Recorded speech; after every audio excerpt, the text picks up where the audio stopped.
52,000 food packs na naka-standby na para sa LPA emergency sa Region 2. Ang detalye ng balita hatid ni Idol Zena Marie Akdang.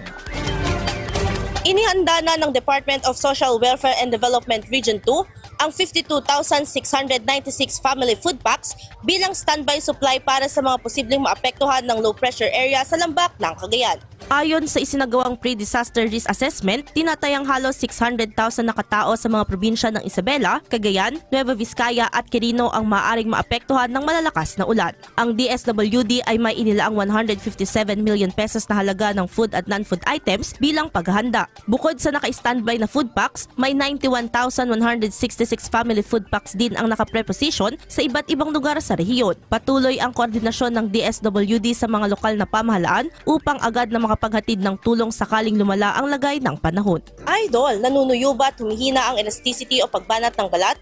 Bumababa ang fat level sa ilalim ng balat, gayon din ang collagen availability sa katawan.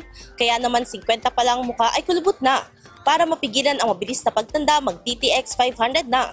Pinaparami ang cell regulators gaya ng retinols, peptides at growth factors para sa collagen metabolism and production. Sa DTX 500, hindi lang balat mo ang magiging makinis kundi ang selula ng iyong buong katawan. Para maging healthy, mag-DTX 500 palagi. Para sa IFM News, ako si Idol Zena Marie Akdang, Idol.